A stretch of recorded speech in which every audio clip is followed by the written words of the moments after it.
Na aula de hoje falaremos sobre sociologia americana. Vamos trabalhar, pessoal, com o desenvolvimento e a consolidação da sociologia norte-americana, buscando abordar os elementos fundamentais. Tenha uma boa aula. Oi, pessoal, tudo bem? Na aula de hoje, vamos trabalhar com o desenvolvimento e a consolidação da sociologia americana, vendo os seus aspectos fundamentais. É importante que compreendamos que os Estados Unidos, na primeira metade do século XX, encontra-se fortemente alicerçado no que se pode denominar de era industrial, onde teremos efetivamente a dominância do espaço urbano sobre o espaço rural. Claro, pessoal, que estamos a falar de uma nação próspera, mas essa mesma prosperidade encontra-se meio que escamoteada no contexto das grandes cidades industriais, onde temos a explosão demográfica determinada também pelo acentuado número de imigrantes e o desenvolvimento das contradições sociais estabelecidos pela marginalidade que tem na crise de 29 sua grande força motriz. Dentro desse contexto, o que se fazia necessário era uma nova concepção de caráter sociológico que fosse mais explicativa dos fenômenos sociais que assolavam a nação americana. As desilusões provocadas pelo espetáculo da Grande Guerra na Europa, a instauração do comunismo, seguida das graves desorganizações e anomia da sociedade americana, contribuem para a ruína do crédito filosófico e científico do evolucionismo professado pelos sociólogos do primeiro período.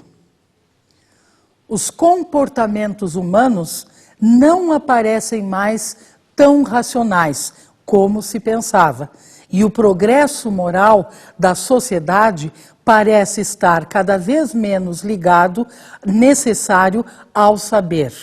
O pragmatismo americano pressionava os sociólogos a abandonarem a tradição especulativa dos construtores de grandes sistemas teóricos em proveito da elaboração de conhecimento realmente positivo, ou seja, totalmente libertos de ideologias políticas e sociais, baseados na pesquisa empírica e indutiva, permitindo aplicações sociais imediatas. A crença pessoal no progresso continua, portanto, fundamental na sociologia americana do segundo período. Só que esse processo não passa mais pela reforma moral, e sim pela ação social cientificamente conduzida.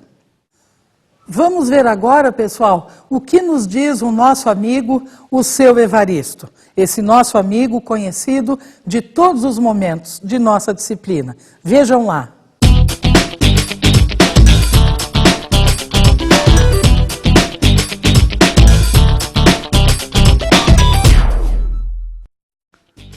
Olá, pessoal. Vocês estavam falando sobre o pragmatismo? Pois é. Acho muito interessante citar um dos seus fundadores. Estou falando de William James, que juntamente com Charles Sanders Peirce fundou o pragmatismo. Eu não o conheci pessoalmente, mas conheci a filha da senhora que trabalhava na casa do pai de William, o Sr. Henry James. Bom, William nasceu em Nova York no ano de 1842. Mesmo ano que por aqui Dom Pedro II casava-se com a então princesa Teresa Cristina Maria de Bourbon.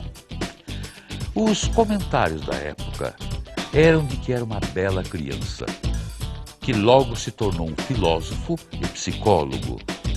William era bastante cético, questionou a existência de Deus, a imortalidade da alma, o livre-arbítrio e os valores éticos. Mas apesar disso, William dizia: o pragmatismo não quer negar a existência ou a não existência de Deus. Procura ser somente a ação de vivenciar e, por esta ação, reconhecer a verdade. Bom, professora, acho que já estou a me alongar demais, mas para fechar com chave de ouro, queria dizer o seguinte: do que aprendi é que a verdade para o pragmatismo é feita pouco a pouco, graças aos suportes individuais de um grande número de inventores. Acho que é isso, pessoal. Espero que tenha ajudado. Até mais! Pessoal, ouviram bem o que o seu Evaristo nos coloca? É de fundamental importância nós compreendermos o papel que o William James tem no contexto do pragmatismo, que influi fortemente na sociologia norte-americana. Quinn e Gressler nos demonstram, em sua análise do contexto americano, as transformações que a sociologia, enquanto ciência, deveria, de certa forma, responder. Ela perde o seu caráter evolucionista, baseada em grandes sistemas teóricos, para se tornar mais prática. Exatamente no sentido de que deveria, enquanto ciência, possibilitar aplicações sociais de caráter mais imediato, ou seja, ela deveria, enquanto ciência, responder aos problemas da realidade cotidiana. E é em função deste aspecto que a questão da ação social se torna, como dizem nossos autores de referência, cientificamente conduzida. Vejam agora o que nos afirma L'Allement. Nascida na Europa Ocidental, a sociologia levanta no decorrer da primeira metade do século XX o seu mais alto voo institucional nos Estados Unidos. Esta constatação nada tem de paradoxal, visto que desde os anos 20, no outro lado do Atlântico, o progresso da sociologia está em primeiro lugar ligado ao afluxo inesperado de pesquisadores do mais alto nível que fogem de uma Europa assolada pelas guerras e, em parte, dominada pelo totalitarismo. Em vista disso, os Estados Unidos rapidamente se tornam os novos líderes da sociologia mundial. L'Allement coloca-nos de forma clara a própria significação que a sociologia, no contexto da sociedade norte-americana, assume, bem como o próprio contexto mundial, na medida em que a busca se faz por uma análise sociológica muito mais de intervenção na realidade social. Neste sentido, então, os teóricos que migraram para os Estados Unidos diante da realidade norte-americana vão construir uma sociologia de caráter mais interventivo, se assim podemos dizer, caráter mais interventivo do que especulativo. Num primeiro momento, a sociologia norte-americana se centralizará nos estudos relativos à mudança social e às transformações que esta mesma mudança estabelece. Quando há a centralização, ou seja, a mudança social e nas transformações dela originadas, é que nós vamos ter uma nova proposta sociológica. A proposta da sociologia americana centralizar-se-á na busca de uma terapêutica para os problemas sociais, em vez de estar centralizada em princípios gerais de análise e do funcionamento social e da própria evolução do sistema social. Vejamos o que nos dizem Charles Henry Quinn e François Gressler.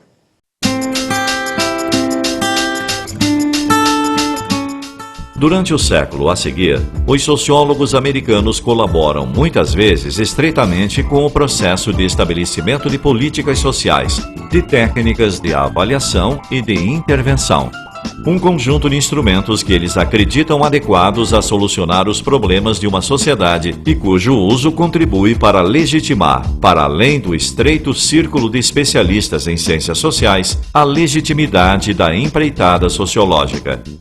No decurso das décadas, dificilmente se poderá separar de uma sociedade americana em movimento, como já se terá compreendido, as tomadas de posições teóricas e metodológicas dominantes que vão se sucedendo, não sem choques, no seio da comunidade dos sociólogos.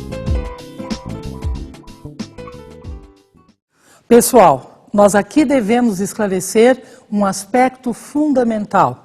Empírico tem a ver com experiência, tem a ver com prática, no sentido que é através da análise empírica, da prática social, que construiremos teorias que permitem a compreensão mais adequada da realidade social envolvente. É importante perceber-se aqui, nas palavras dos autores citados, que a questão da sociologia americana, no período que também citamos, encontra-se focada no estudo do fenômeno social particular. Não mais os grandes sistemas teóricos hipotético-dedutivos, mas a própria prática de indivíduos e grupos no contexto das sociedades são significativos. Quando nossos autores de referência se escrevem e se referem às racionalidades específicas, certamente estão a nos dizer racionalidades que acabam por definir fórmulas que são específicas de investigação de caráter empírico dos fatos ou fenômenos sociais aos quais o pesquisador encontra-se irremediavelmente submetido. Atentem para o fato de que essa nova forma explicativa dos fenômenos sociais que a sociologia americana incorporará é também pluralista, no sentido de que cada escola sociológica elaborará sua problemática, reinterpretando e selecionando elementos de forma livre. Pessoal, a sociologia que se desenvolve nos Estados Unidos rompe com o passado especulativo se consideramos a sociologia desenvolvida na Europa Ocidental. O caráter central da sociologia desenvolvida nos Estados Unidos tem como uma fundamental característica encontrar-se relacionada com uma sociologia pragmática, que terá como função primordial a consequente confecção de técnicas sociais que serão capazes de desenvolver as questões que são geradas pelas próprias problemáticas sociais. Tais questões podem ser vistas como, por exemplo, a criminalidade, a marginalidade, a segregação social e etc., pois a sociologia, nascida no contexto norte-americano, pode ser considerada uma sociologia de caráter pragmático que se centra no fato de que a própria produção do conhecimento é elemento fundamental para a ação.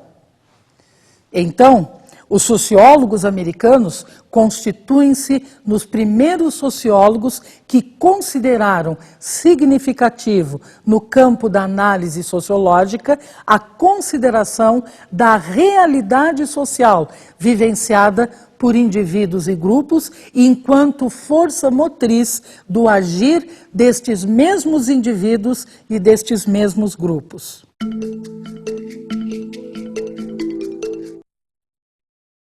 Vamos ver agora, pessoal, alguns elementos da Escola de Chicago, que se forma nos Estados Unidos. No contexto da sociologia, a Escola de Chicago envolve a referência a praticamente a primeira tentativa de estudos dos denominados centros urbanos, onde temos a combinação de conceitos teóricos, sociológicos e pesquisa de campo de marcado caráter etnográfico. Podemos dizer que a Escola de Chicago praticamente inaugura a sociologia urbana. A cidade, os centros urbanos, são agora efetivamente considerados no contexto de uma análise sociológica. Da mesma forma, o espaço urbano e as relações de indivíduos e grupos dentro desse mesmo espaço é o foco da análise da sociologia da Escola de Chicago. Então, o surgimento das favelas, a crescente criminalidade e violência, o crescimento demográfico, populacional são marcantes no século XX, como dissemos anteriormente, e, portanto, pessoal, serão foco das análises realizadas pelos sociólogos da Escola de Chicago.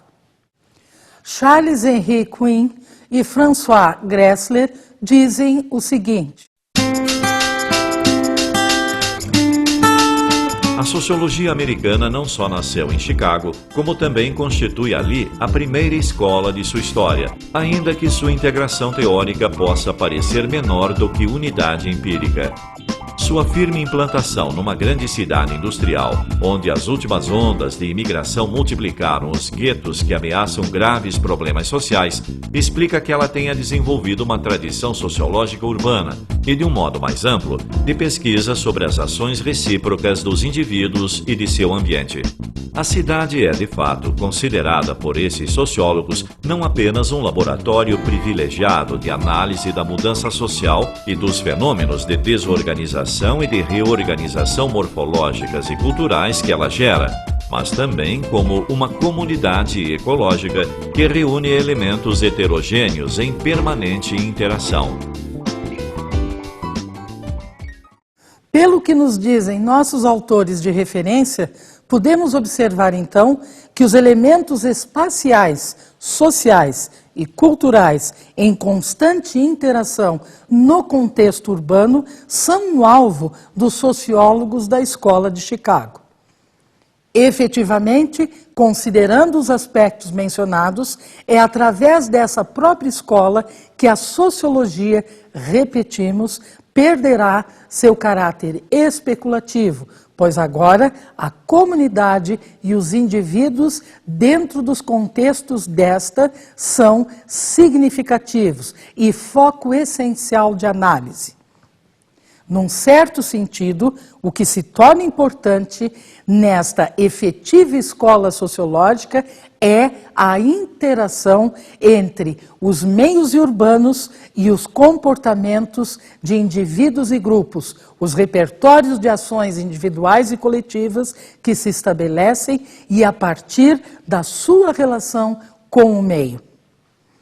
A questão da autonomização da pesquisa empírica é de fundamental importância, na medida em que podemos conceber exatamente neste fato o destaque que a Escola de Chicago vai ter, mais do que destaque, significação. Observem os pontos estudados: marginalidade, segregação étnica, criminalidade, delinquência juvenil e doença mental, relacionados com o contexto urbano. E nós podemos entender também com o contexto urbano industrializado, marcadamente, pessoal, marcadamente industrializado. Estava colocada, então, a questão da interação de indivíduos e grupos com o meio social envolvente. Essa vai ser a tônica da Escola de Chicago, dos sociólogos da Escola de Chicago. Esta vai ser a tônica de uma abordagem sociológica que, de certa maneira, ultrapassará seus limites espaciais. Por volta dos anos 30, podemos verificar a decadência da escola de Chicago, no contexto da sociologia norte-americana, pois uma nova forma de conceber a realidade social estava a se anunciar, notadamente a partir de Herbert Blumer, que vai começar a trabalhar com o que podemos denominar de pressupostos teóricos metodológicos de George Mead, no sentido de termos uma análise psicossociológica dos fenômenos sociais, onde a questão da interação social encontra-se novamente colocada. Hughes vai trabalhar com o rompimento de uma concepção sociológica mais reformista e procura estabelecer o controle mais efetivo dos procedimentos de caráter empírico, principalmente no que concerne ao campo da sociologia do trabalho, na qual é praticamente fundador.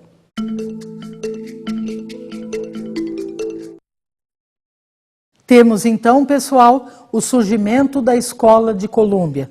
Com o decréscimo da força da Escola de Chicago, temos a ascensão do que podemos denominar Escola de Colômbia, onde a sociologia de caráter mais utilitarista se gesta com grande força em consequência do fato da Escola de Chicago não poder ter respondido satisfatoriamente às soluções para os problemas urbanos vigentes.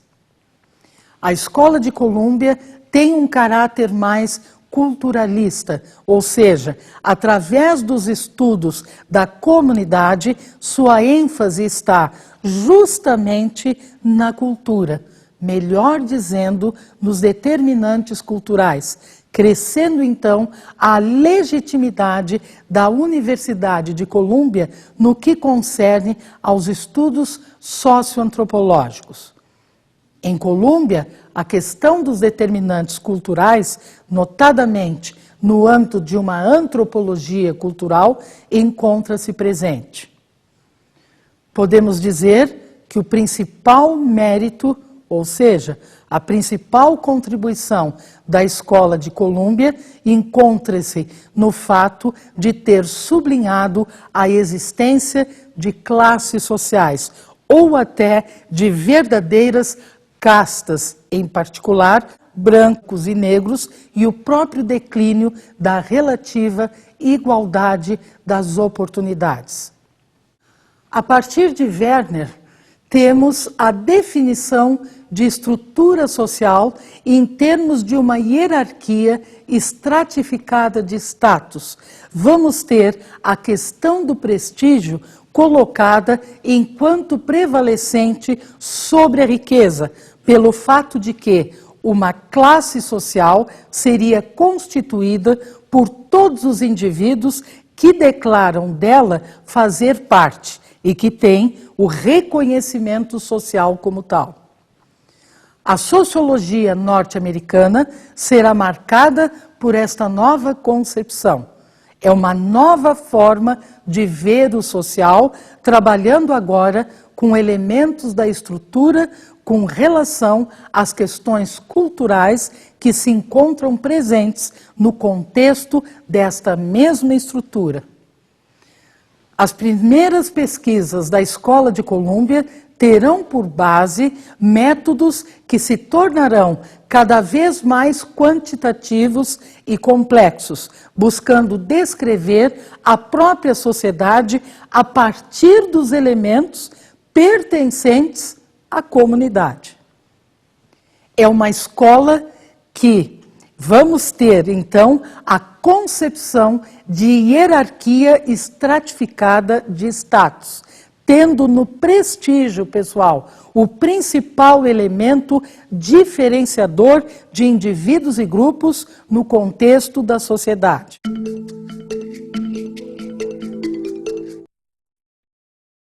Pessoal, agora algumas palavras sobre a Universidade de Harvard, que tem sua significação no campo da sociologia.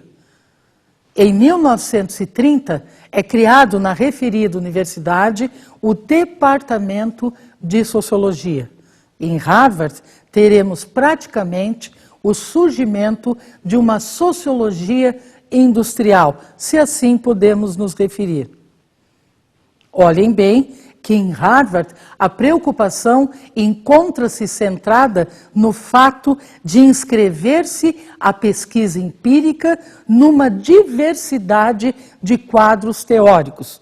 Se podemos dizer desta forma, encontraremos aqui em Harvard um certo ecletismo sociológico, se assim podemos denominar, na medida em que, inclusive, algumas teses freudianas, piagetianas, eram incorporadas à teoria sociológica que se desenvolvia. O principal nome desta escola é Sorokin, que se opunha a toda concepção evolucionista, sendo considerado o grande teórico da mobilidade social. Vejam agora, pessoal, o que afirma Quinn e Gressler o seguinte. Cada comunidade é a resultante de forças diversas, de equilíbrio precário, e cujo desequilíbrio gera fenômenos de desorganização que atingem o espaço, a coletividade e a personalidade. Essa concepção espacializada do social e reciprocamente socializada do espaço, característica da Escola de Chicago, tem claramente suas origens em sua própria tradição behaviorista e na sociologia formal alemã.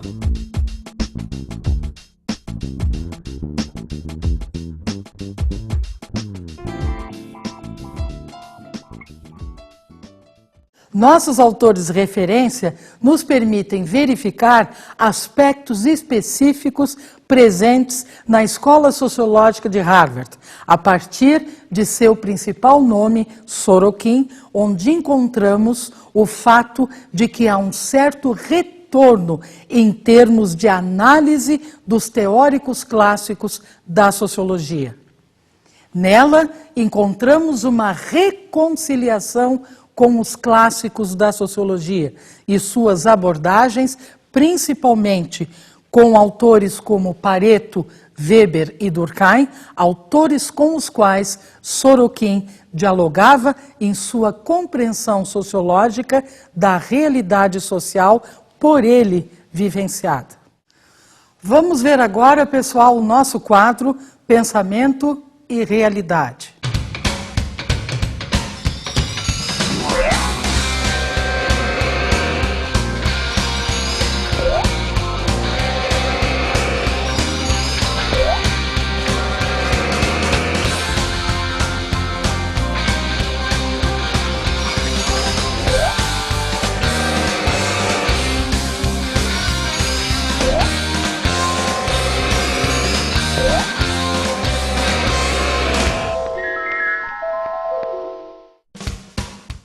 Olá, eu sou professor e os meus alunos realmente adoram as minhas aulas.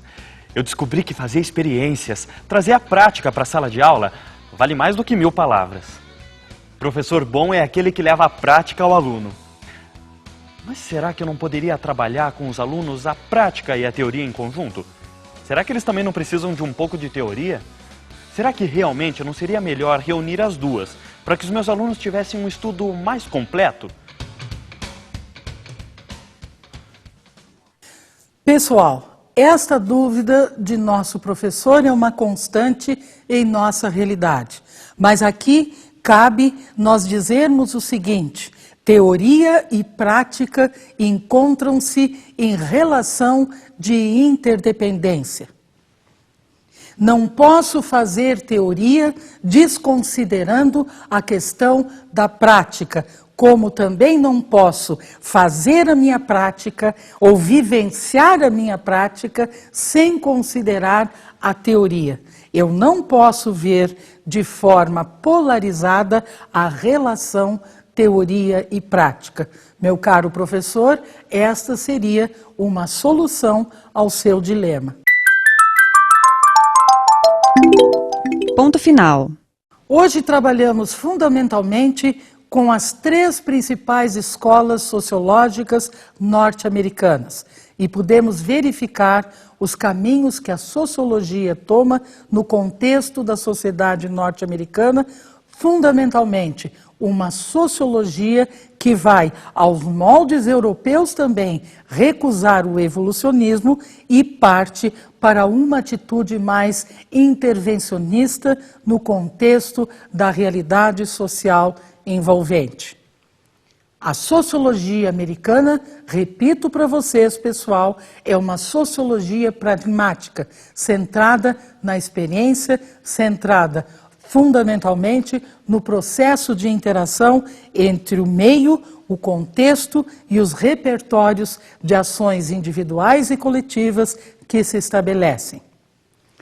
A sociologia americana é, portanto, uma sociologia que se pauta pela prática. Vimos também que a Escola de Chicago e, como consequência desta, a Escola de Colômbia e de Harvard, cada uma na sua especificidade, para que possamos compreender os aspectos centrais em cada uma dessas escolas. Não nos centramos aqui em autores de cada uma das escolas, com exceção da Escola de Harvard, porque esta está intimamente relacionada a Sorokin. Nos prendemos, sim, no que podemos denominar dos principais pressupostos das escolas de referência, na medida em que marcam e consolidam a sociologia no contexto da sociedade norte-americana. Pessoal, bons estudos a todos. Que as nossas aulas sirvam para vocês compreenderem de forma mais ampla e mais apaixonada a nossa ciência, que é a sociologia. Bons estudos, pessoal!